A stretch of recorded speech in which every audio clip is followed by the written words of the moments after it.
Hi, everybody. This is Gino Vanelli. You're listening to Rainbow Country with Mark Tara.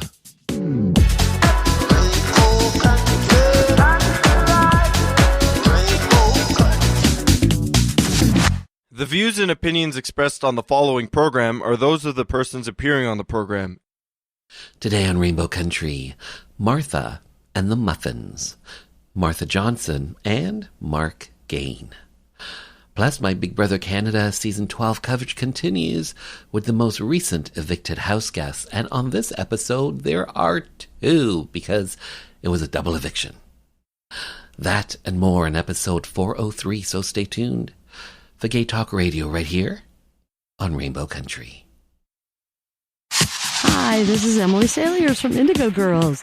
Hey everyone, this is Chris Harder, porn star, burlesque performer, and the creator of Porn to Be a Star. You're listening to Rainbow Country with Mark Tara.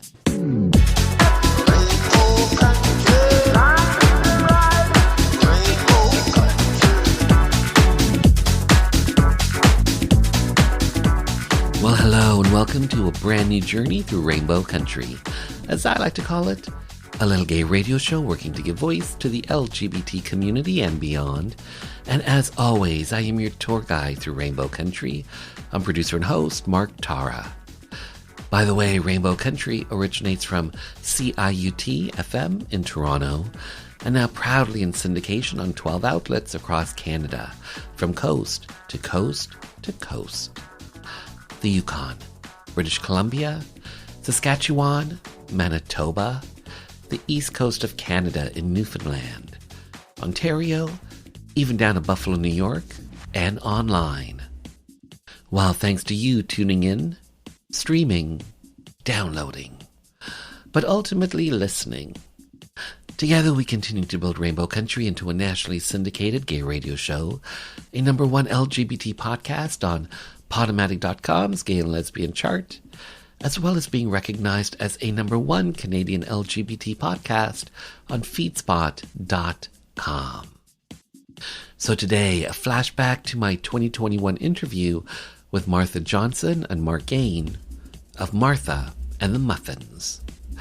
We talk about their 2021 release, Marthology, in and Outtakes, the history behind Martha and the Muffins, and more. So recently, Martha Johnson was in the news talking about her Parkinson's diagnosis that happened in 2000. Well, she has a new song and documentary. The song is called Slow Emotion and features Martha Johnson and company and is in support of Parkinson's awareness. By the way, the background singers on Slow Emotion are all individuals living with Parkinson's. There's also a making of Slow Emotion documentary that you can see for free on YouTube, as well as on marthaandthemuffins.com. Plus, in hour 2, music from LGBT artists, independent artists, voices that we've come to know and love in classic disco, classic 80s, classic house. And on this episode, I'm featuring some gay 80s dance floor hits, a trans artist set, and more. All that lies ahead as we start Journey 403 through Rainbow Country. When I return, my Big Brother Canada Season 12 coverage continues with the most recent evicted house guests. And on this episode, it was a double eviction, so 2 times of fun.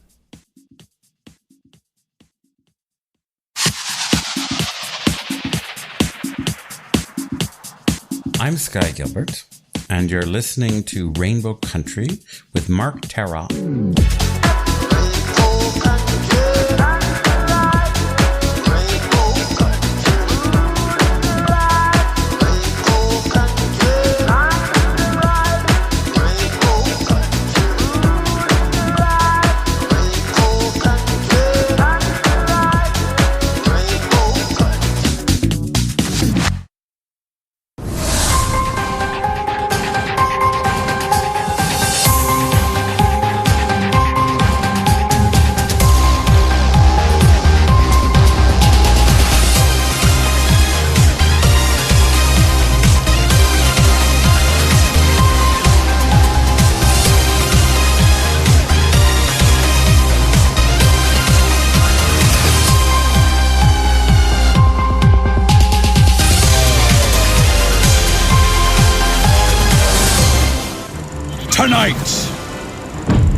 classic double eviction.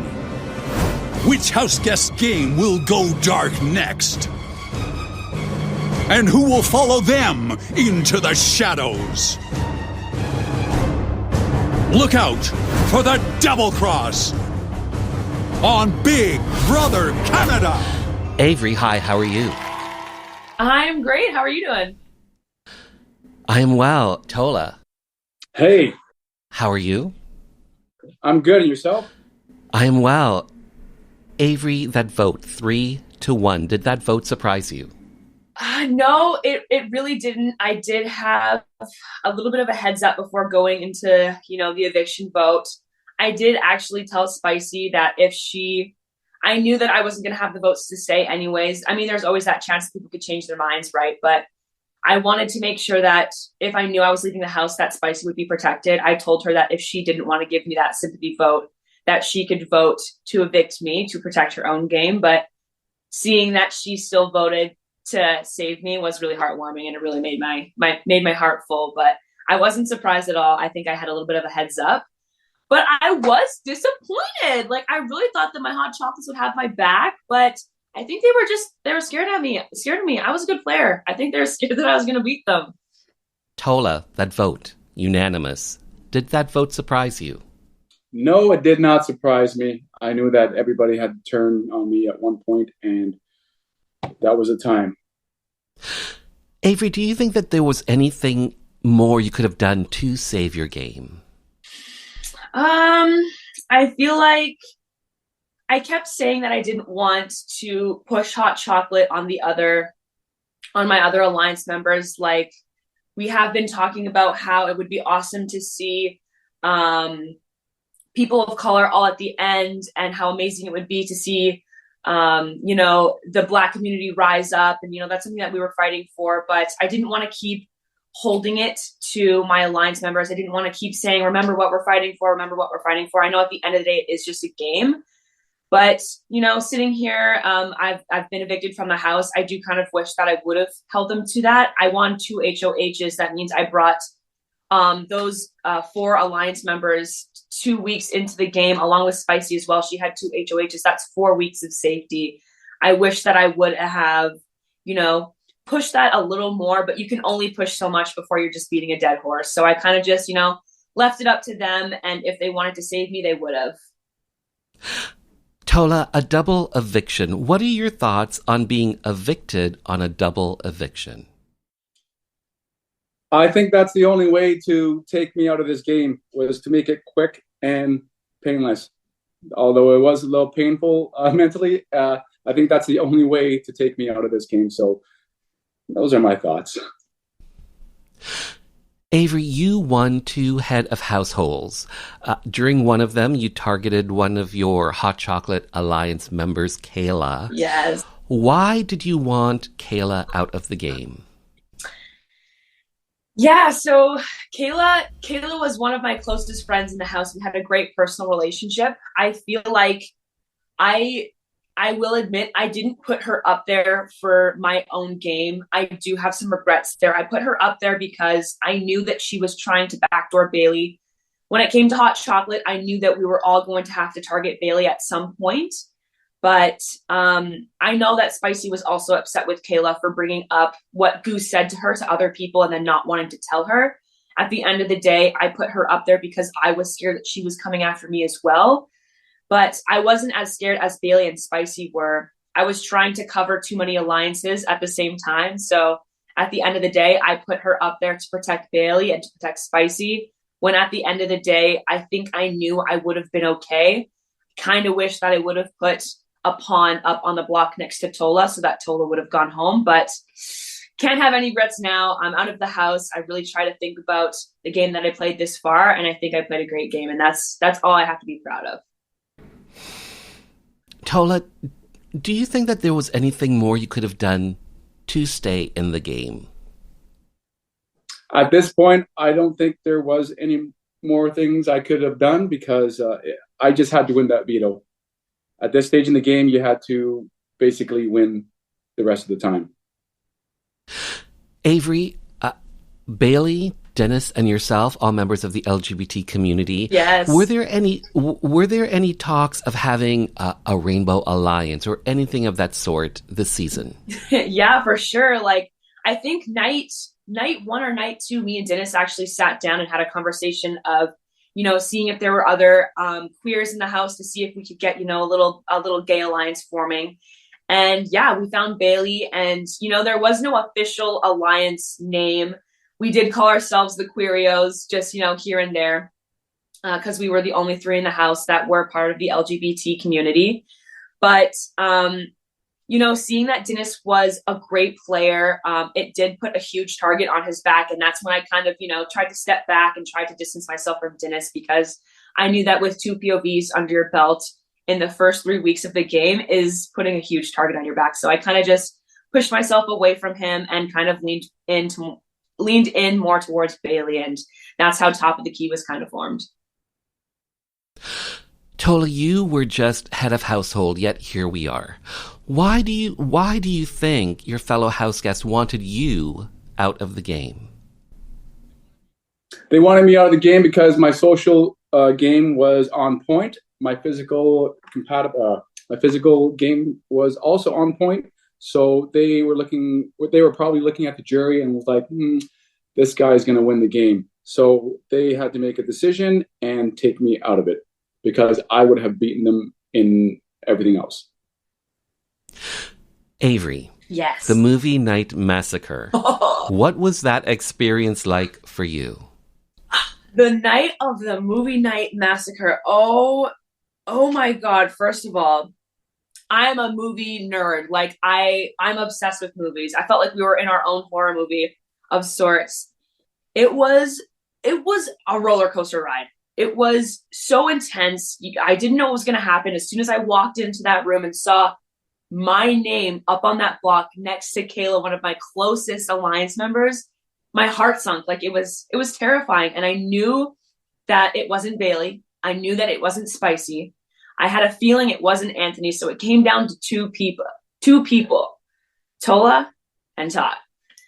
They say that it was, to backdoor Goose. I really don't believe that it was this whole big elaborate backdoor Goose plan. You don't really need to backdoor Goose. You can just put him up there and vote him out.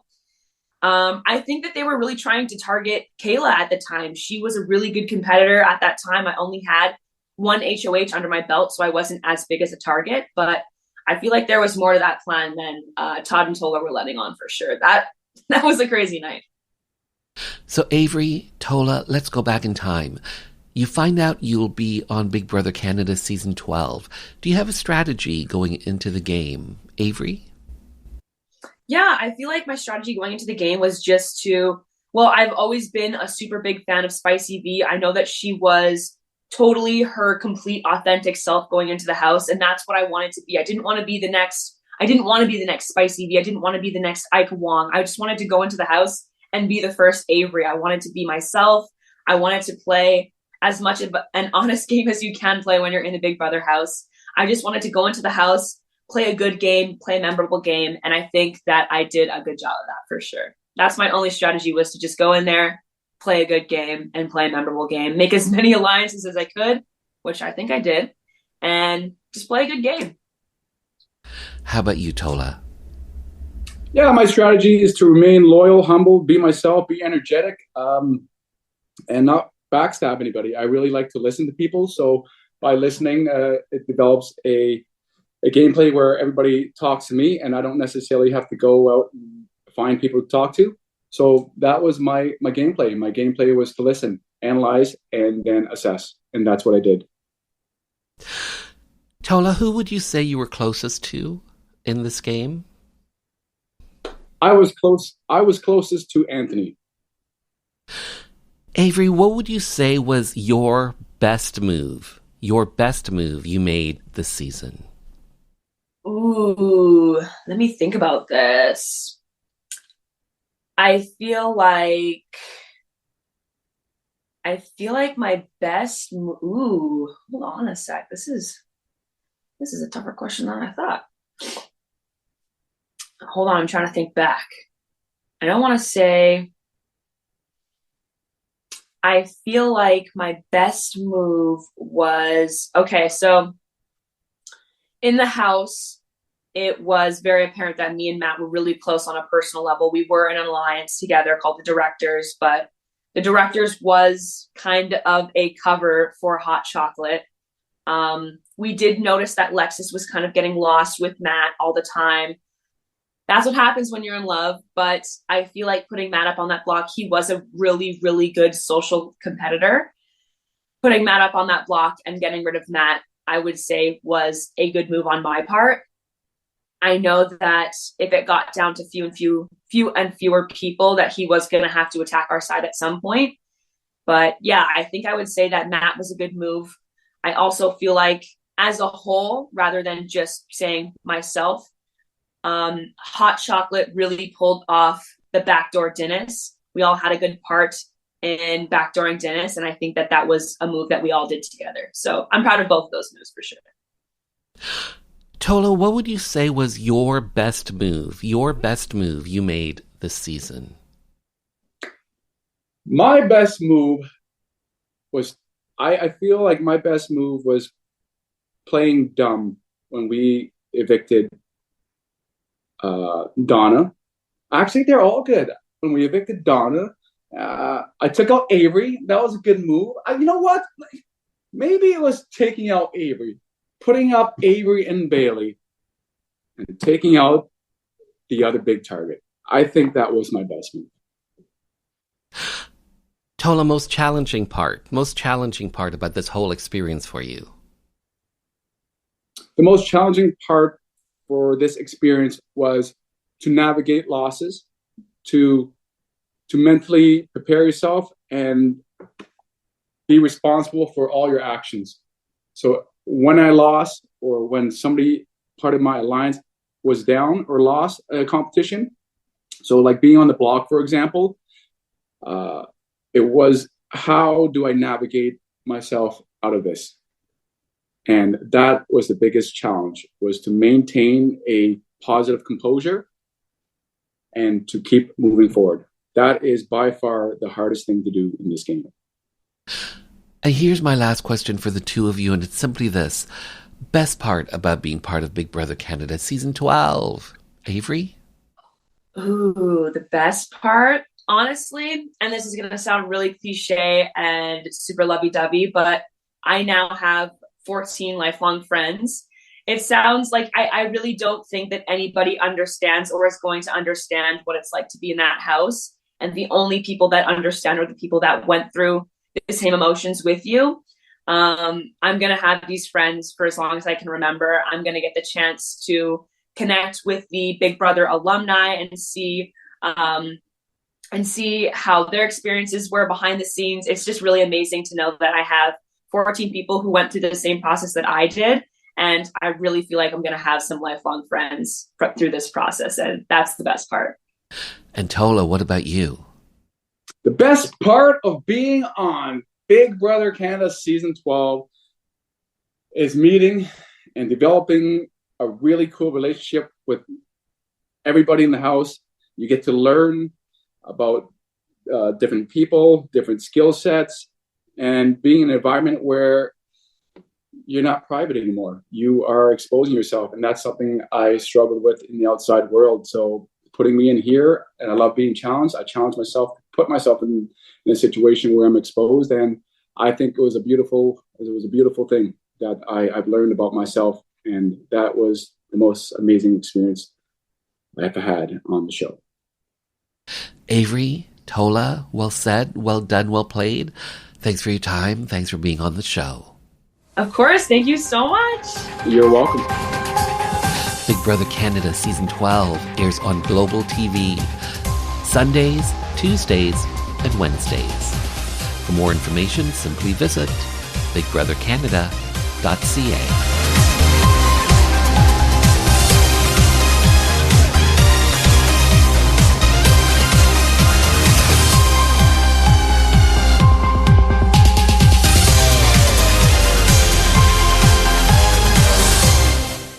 When I return, Martha and the Muffins. Hi, Hi, this is Amanda Marshall, and you're listening to Rainbow Country with Mark Tara. Hitmakers is a full-service, award-winning record label and social enterprise based in Iqaluit, Nunavut. We specialize in the creating and marketing of world-class Inuit and Indigenous music, including pop, hip-hop, rock, folk, and traditional Inuit music. Hitmakers has studios in Iqaluit, Ottawa, and Toronto. The label currently works with more than 20 Inuit and Indigenous artists, and we represent and promote many more. The company was founded in 2016, and our mission is to create viable careers in the arts for Inuit and Indigenous artists through music, media, and education. Our secondary mission is to empower artists to share and strengthen their stories and culture. To learn more, please connect with us on social media or at hitmakers.com. That's hitmakers with a Z. Thanks for listening. Koyanami. Hi, my name is Joanne Vanicola, and I'm an actor and a writer, and I was first on Rainbow Country with Mark Tara on discussing the massacre at Pulse Club in Orlando. I realized how important it was for our community to have a radio station, specifically for our issues, to talk about people in the LGBTQ community and to provide an outlet for our stories, to discuss our politics, culture, and give voice to the issues that matter to us, and of course our artists and the things that we do globally, and talk about culture. And without people like Mark Tara providing a space for this with a radio show like this, then we wouldn't have that voice. So support, tune in. Thank you.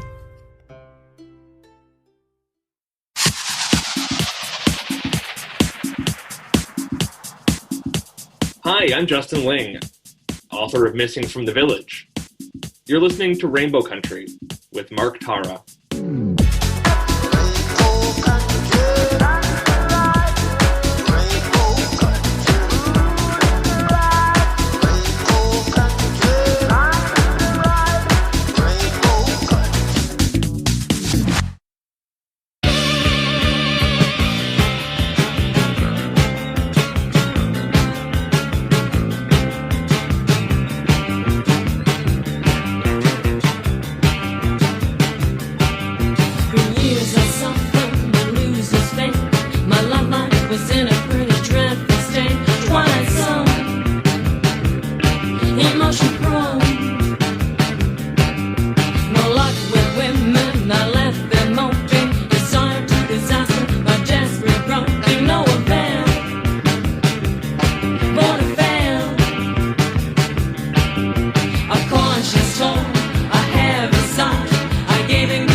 Mark Gane, hi.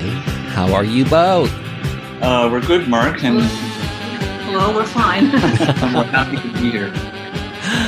Thank you both for being here to have your voices, your story be heard by the LGBT community and beyond. So thank you for that, especially to talk about Marthology, the in and outtakes, 12 rare singles, B-sides, unreleased tracks.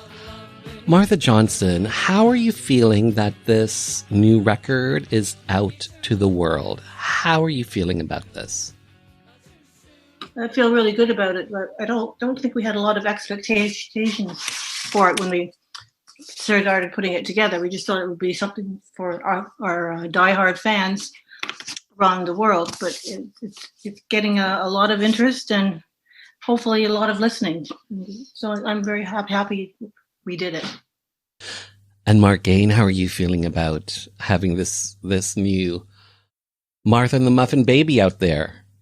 Well, it started out, our manager, Graham Stairs, had been asking us for years to put sort of what he called an odds and sods album out.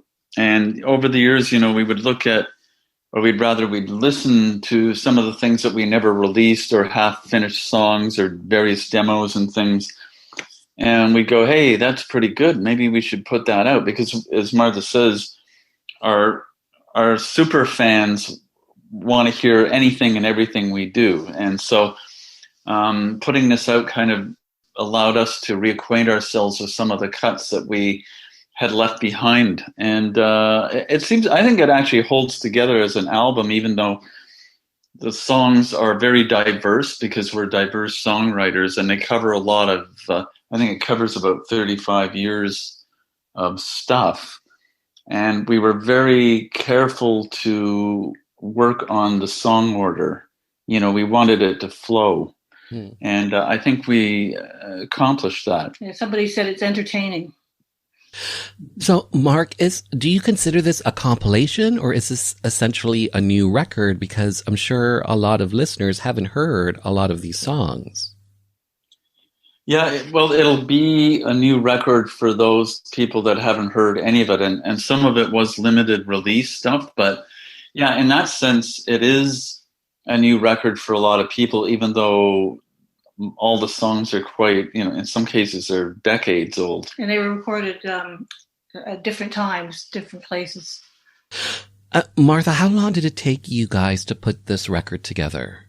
Oh, I think it was about 6 weeks. That's pretty quick. If you don't count the recording, but that's because of the help from our manager, Graham Stairs, and Linus, the distributor. But as Martha says, if you don't count the recording of the songs, which I think the earliest goes back to 84, it actually fell together pretty quickly because I think we had a good idea of what we wanted to include after a first sort of going through the archives. And that came together pretty quickly. It seemed like, oh yeah, we're definitely going to put this one on. No, not that one, so it came together fast, I think, relatively. So this is your 9th album, the first one, I believe, in 11 years. What inspired the two of you to put out this new record now? It's kind of acting like a stepping stone to a brand new record we hope will come out in 2022. Because Martha's actually been working on new stuff for quite a few years. And, she'll keep showing me things that she's working on and go, oh, that's really cool. Maybe I should I should put some guitar on it or something. And there's going to come a point where she's got all these songs that are almost finished, and then I've got to come in and put something just to finish them off. So the Marthology album, we thought would be a good way to reintroduce people to the band because we haven't been active for, as you say, 11 years, and kind of get people to remember, hey, yeah, we're still here, we're still alive, and we're actually going to put out a new album in 2022. Mm-hmm. And Martha, you released a children's record? Yeah, that was back in 95. So this new music you've been creating, is it along the same line, or is it essentially new pop songs? No, it's new adult alternative kind of music. Okay. It's got a pop element to it, as all our music usually does. And Mark's working on other stuff, and I'm working on other stuff as well. So we're pretty busy. Outside of Martha and the Muffins. Yeah. Yeah. Well, we do. We've been collaborating with a lot of younger, primarily female singers on various co-songwriting projects. And one thing we've got in the works is under the name Dazzlefield, and it's basically breakup songs. And we've got 3 of them done. When that comes out, I don't know, because I think we'd like to get about 5 to 8 songs so that we can put a EP or album out, and they're all heartbreak songs. So we're finding that younger writers get heartbroken more often. Those has a deeper cut, I think. Or yeah, possibly. And so it's a rich world for writing songs too. And then we have another entity called Chemical Dreams, where we can put anything out. And I wrote a song about David Bowie after he died, because I was quite moved by his departure.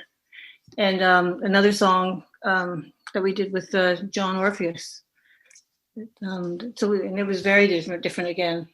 So it's fun, right, to collaborating with other people, get a whole new influence. So, Martha, talk to me about one particular track, Don't Monkey With My Love. A great little funky track. I love it. Oh, that's good.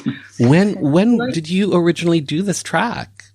Well, that's one of the oldest, isn't it? Let me look. I've got the liner notes here, Mark. Hold on. Okay. Okay. According to the liner notes, which we did in fact write, but unfinished demo intended more as a song to be covered by another artist.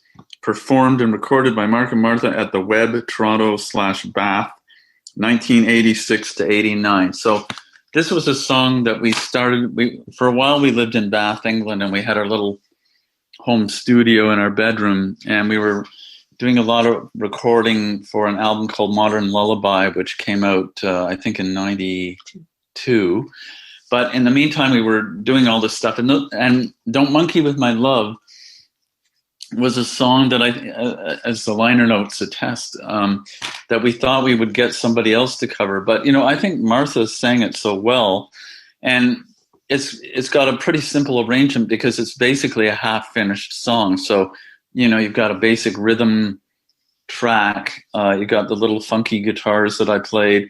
And then Martha's great vocal. And I like playing with the words, too. Yeah, there's a lot of fun with that. Taking the words like, don't monkey with my love, see no evil, hear no evil, speak no evil to me. And I love getting a title first, and then I write the lyrics after I get the title. Wow. It's a great little track. I'm glad you like it. Well, I think somebody described it as a dance hit waiting to happen. So, if anybody's listening who's a cool artist and wants to do a cover version of it, please feel free. I don't wanna feel no evil from you. Don't monkey with my love. I don't wanna see no evil from you.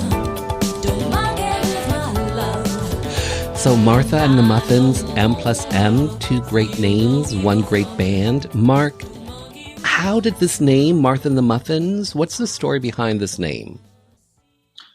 The original name came because in the summer of 77, when the band was getting together and we were working on our first songs, the other thing that was happening, we were quibbling over what name to give the band. And so people would bring in various names and nobody could agree on anything. And then our first show happened at the Halloween party at the Ontario College of Art in Toronto. And the poster had to be made. And one of the members of the band that passed through never actually stayed as a permanent member, but he suggested the Muffins as it was the antithesis of all the punk names that were kind of in fashion at the time. And somebody said, well, let's put Martha in front of it. So we thought, okay, we're going to put this on the poster. It'll be the one gig, then we'll find a cool name like Talking Heads or Voice of the Beehive or something like that, or the. And it never happened. The name stuck, and it turned out that people liked it. And that's how the band name came about. And then with the M+M, I have to take total responsibility and blame for this because at a certain point, I decided I was really sick of being called a muffin. He doesn't look like a muffin. I don't look like a muffin. No, neither you do.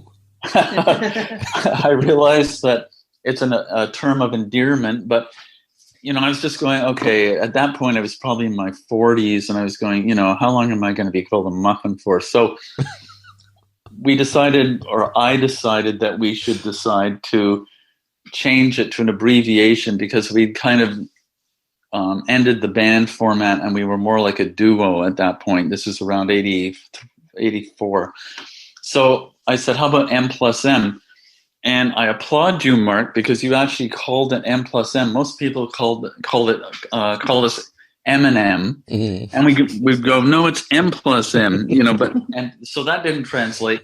And it was kind of like that whole thing with Coca-Cola years ago when they they came out with classic Coke and then rebranded it. And it was a total disaster. So that when we had this dance hit called Black Stations, White Stations in '84, nobody really made the connection between Martha and the Muffins and M+M. Like Martha and Muffins, oh yeah, they did Echo Beach and etc. And then M+M did Black Stations, White, and there wasn't a real bridge there. So that at a certain point, we'd run into fans and we took a informal poll and said, what name do you like better? They always liked Martha and the Muffins better. So we went back to that. And at what point did you go back to that? Like in the 80s or 90s? No. We went back to that when we did this, that bedroom album in Bath, England called Modern Lullaby. And that's when we went back to the original name.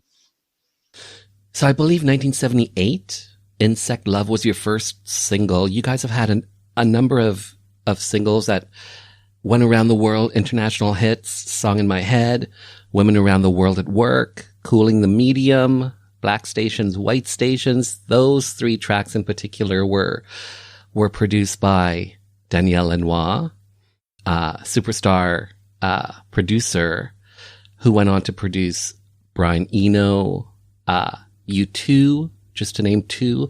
How did the 2 of you originally meet Danielle Lanois? Our original bass player had left the band, Carl Finkel, and we were looking for a new bass player. And Jocelyn Lanois, his sister, his sister, came and auditioned for us, and we liked her playing, and she was part of the band. And she mentioned that she had brothers who had a studio in Hamilton by the name of Grant Avenue Studios. And we didn't think it would be a really big studio or anything to write home about. When we got there, it was a beautiful studio, really well run. And we had a lot of fun creating with Dan because he was a very open-minded kind of producer. So that's how we first met him. But basically, Jocelyn, when we first met her, she said, well, I have 2 brothers who have a studio in Hamilton. We went, okay, yeah, and as Martha says, we went and checked it out, and we got on so well with Dan that we ended up doing 3 albums with him. And that's before he was famous at all. I mean, at least certainly the first album we worked on with him, which was our 3rd, called This Is the Ice Age, and that's the album that Women Around the World at Work came out on. In fact, Virgin, who we were signed to in England, wanted us to not use Dan and get somebody who was well known as a producer. So things turned around. They basically Virgin said, cut your budget. Yeah, they cut our budget because they said if you want to use this guy nobody's ever heard of, you're going to have to take £10,000 less on your budget. And we went, fine, if that means you'll leave us alone to work with this guy, that's great, and we consider that album to be still, I think, one of our favorites. It was a real switch stylistically, and growth as songwriters. Yeah, growth as songwriters, and it marked a very great working relationship with Dan for the next 2 albums after that. So that's how you met Danielle Lanois. So, Martha, how did you meet Mark originally? It was through a common friend, David Miller, who was at Ontario College of Art as well. And I had been in a couple of bands, well, one band called Oh Those Pants with David. And I had an ace tone organ, and I could sing somewhat. And he just got us together, and that's when I met Mark the first time we had a rehearsal. And you guys have been together ever since. Yeah, well, we weren't together romantically at the beginning. That came back in 1981. Yeah, it took a few years. Memory stalks the hallway like an unexploded bomb. Safe as milk, dull as dust. This could go on.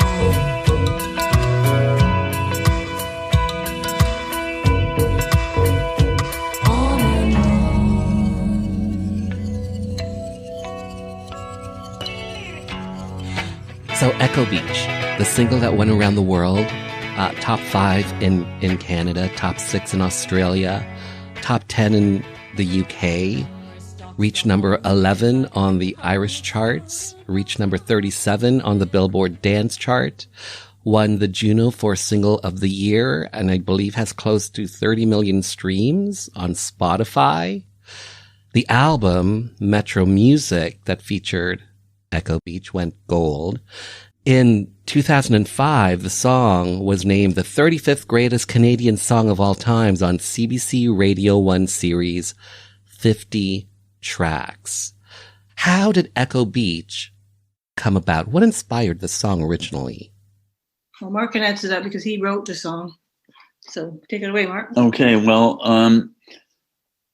a couple of years before the band got together, I had a summer job at a wallpaper factory.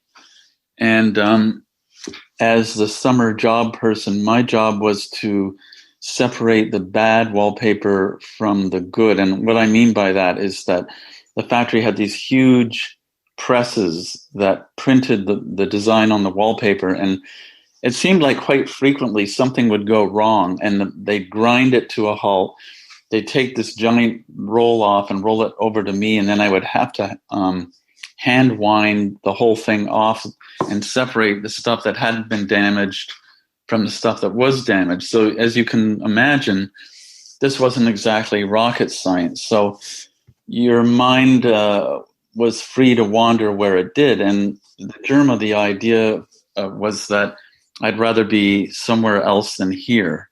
And so when I was writing this song, I couldn't very well say my job is very boring. I'm a wallpaper inspection clerk.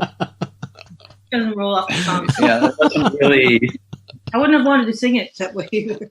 Yeah, I mean, Martha probably would have refused to sing that anyway. But so I had to find something more universal. And I thought, well, an office clerk, that's a hard job, to be in all the time. Or I imagined that was the case. And the second verse came from a night that a friend of mine who owned a motorcycle and I rode down to Sunnyside Beach on Lake Ontario. And I think we'd smoked a bit of weed and we were looking out there, and looking back at the city seemed like a surrealistic sight. So basically those two ideas came together in the song. And you were also trying to write a song that Brian Ferry would sing. That's right. Lyrically. Yeah, at the time, Martha and I and some other people in the band were huge Roxy Music fans. And when it came to the lyrics, I thought I was very influenced by Brian Ferry. And I thought, well, how would he do this? And you can imagine, I think you can actually imagine Brian Ferry singing the lyrics to Echo Beach, because I know it's out of fashion and a trifle uncool, but I can't help it. I'm a romantic fool. Like it's so like Noel Coward, and from there to Brian Ferry, like it's more like a 1940s or 30s tongue-in-cheek song, lyrically about being on holiday. Mm-hmm. Did you guys ever reach out to Brian Ferry when the song was a hit? Well, they asked us, Roxy Music asked us to open for them in the UK and Europe. And we did do that. We were on tours, and we did London, Wembley, and we did a show in Glasgow. And then Brian Ferry came down with kidney stones. Yeah, kidney stones, and they had to cancel the rest of the tour. Yeah, they canceled the rest of the tour. But we did play with them, as Martha says, at Wembley Arena in London and the Glasgow Apollo. And the band was very friendly, except for Brian Ferry, like before he got sick. Maybe he wasn't feeling well, but he never came back to say hello. But we had good talks with Phil Manzanera and Andy McKay and their manager and stuff, and it was quite something to open for them. And just as an aside, the Glasgow Apollo was notorious for its super high stage. It was like 20 feet high. Nobody could explain why it was so high, but they had warned us because, we were opening for Roxy, so all of our stuff was at the front of the stage. They said, whatever you do, do not go near the edge of the stage, because I believe there was somebody who fell off and broke their leg or something. So who knows why they designed it that way, but it was crazy high. So, Mark, when you were originally writing Echo Beach, at the time, was there an Echo Beach somewhere? Well, that question has been asked many, many times, and it's a natural question because people, when the song came out and did well, people from all over the world would, at the time, write fan letters or comments going, "Oh, I know the one you're talking about. You're talking about the one in Australia, or you're talking about the one here or there."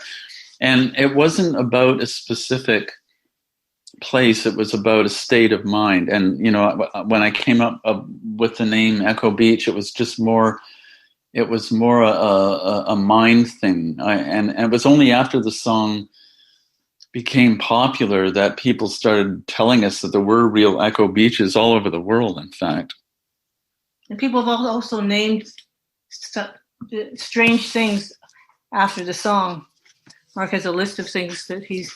Like a restaurant in Toronto called... Is there? Echo Beach Restaurant, isn't there? Well, if there is, that's a new one. But do you want to hear the partial list I have? Yes. Okay, so the most recent one probably is the Toronto venue down at Ontario Place. That's the one. That's the one I'm talking about. Oh, okay, yeah. So we got that, and there was a UK television series. There's resorts in Bali and Zanzibar.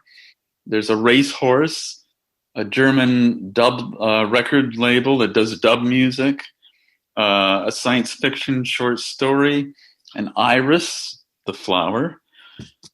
Dance piece, an Australian youth hostel, and the latest one, I think, is an online game called Greetings from Echo Beach, Far Away in Time, where the protagonist is not an office clerk. It's a science fiction scenario where music is illegal, and this person's job is to hunt down musicians and arrest them, or worse, I think. Wow. You've done some homework. It's it's not so much that as it comes to us. Okay. Yeah, like it's and we're talking about a 40-year span. All this stuff didn't happen last week, but it's cumulative.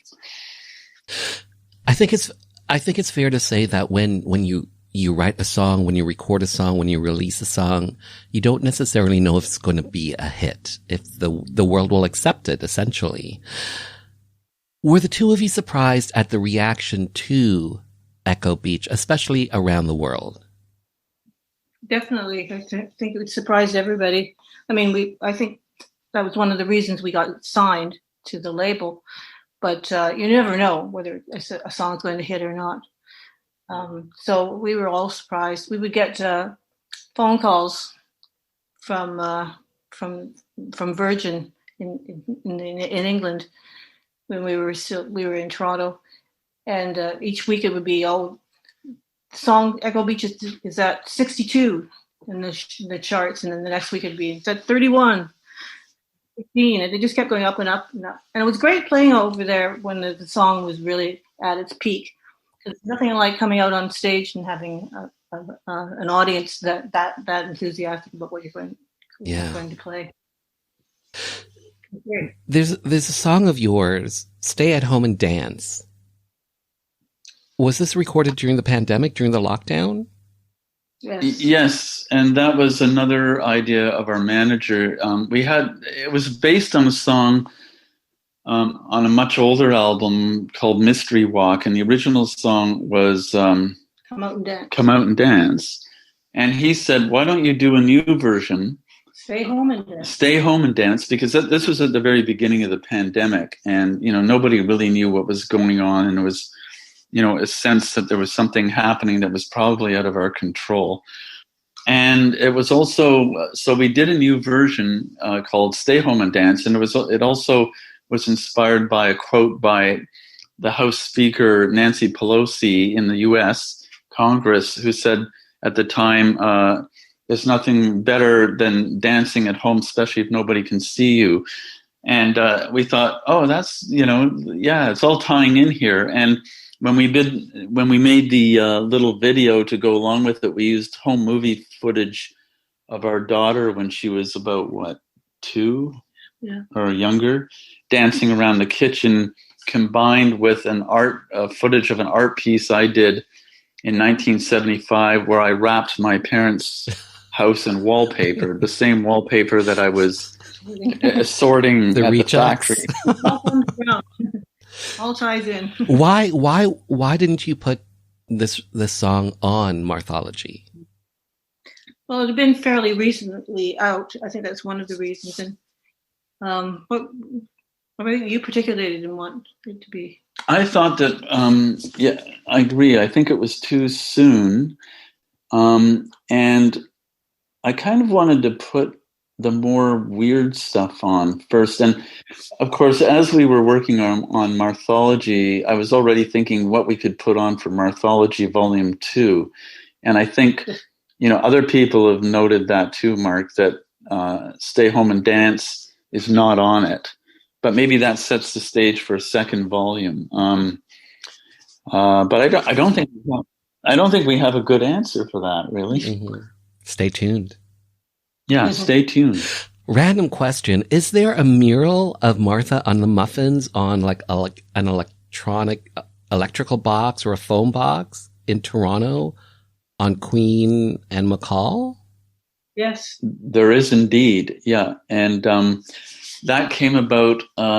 We were approached by an artist named Julie McMillan, and there was some funding involved for honoring early Queen Street bands. And I wish I could remember the name of the guy who was involved in this, and I'm sorry that I can't right now. But Julie, she approached us and said, I was told to pick one of the bands from that era, and I picked you because I've always been a fan. And so she did. She asked for archival material like any early photographs from the day, things like that. So we provided her with all this stuff, and from that she made a mural. So the mural that you're talking about is on a phone box on McCall Street, which kind of, the phone box in itself is like the epicenter of where we used to be back in 77, because it's literally steps away from the Ontario College of Art and Design, as it's now called. It steps away from St. Patrick Street, and if you know where the Rex Hotel is, right across the street on St. Patrick is a little building at number 4. That was our rehearsal spot. And up until about 2 years ago, there was the old Brinks building just south of the Art College. That used to be the experimental arts wing of the college, and that's where the sound lab was, where we did a lot of recording and stuff. So, and also the Beverly Tavern. It was right there along Queen Street. So there's a lot of music history there, and I think it was very well cited. Mm. And she did a great job. It was quite an honor to be, memorialized. Hello. Yeah. And in that spot. Mm-hmm. Well, I have to say, Martha Johnson, Mark Gane, thank you both for your time. Thank you for being on the show and for your music. Fantastic. It was good talking to you. Yeah, well, we enjoyed it, Mark, and hopefully we've shed some light for some listeners on what we've been up to.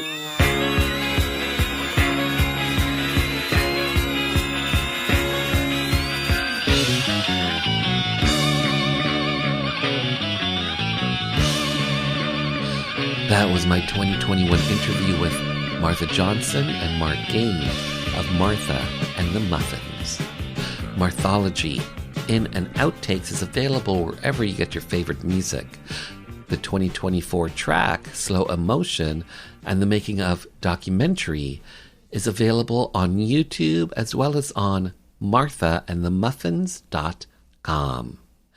And don't forget, Slow Emotion is in support of Parkinson's awareness.